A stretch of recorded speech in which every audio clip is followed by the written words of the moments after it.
Hi అండి. ఇప్పుడు మనం చూస్తున్న సీనరీ రిషికేశ్ అండి. మేము మొన్న వెళ్ళినప్పుడు తీసిన వీడియో. రిషికేశ్లోని లక్ష్మణ్ జూలా వంతెన గురించి చెప్తున్నానండి. రిషికేశ్లోని లక్ష్మణ్ జూలా వంతెన కథ పురాణాల నుండి వచ్చింది. శ్రీరాముని సోదరుడు లక్ష్మణుడు ఈ ప్రదేశంలో జనపనార తాడుతో గంగా నదిని దాటారని, అందుకే దీనిని ఆ పేరు వచ్చిందని చెప్తారు.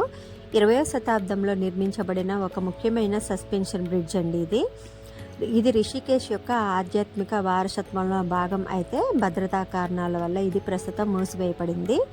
రామాయణ కాలంలో శ్రీరాముని సోదరుడు లక్ష్మణుడు ఈ ప్రాంతంలో తపస్సు చేశాడని నమ్ముతారు. అప్పుడు లక్ష్మణుడు గంగా నదిని దాటడానికి జనపనార తాడులను ఉపయోగించాడని, అందువల్లనే దీనికి లక్ష్మణ్ జూలా అనే పేరు వచ్చిందని స్థానిక పురాణాలు చెప్తున్నాయి.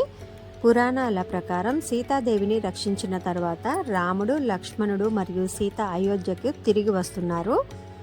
గంగా నదిని దాటే క్రమంలో లక్ష్మణుడు జనపనారతో వంతెనను తయారు చేసి ఉపయోగించాడని నమ్ముతారు. ఇది రిషికేశ్ ఆధ్యాత్మిక సౌందర్యానికి పునాదండి. ఒకసారి కంపల్సరీ దర్శించండి.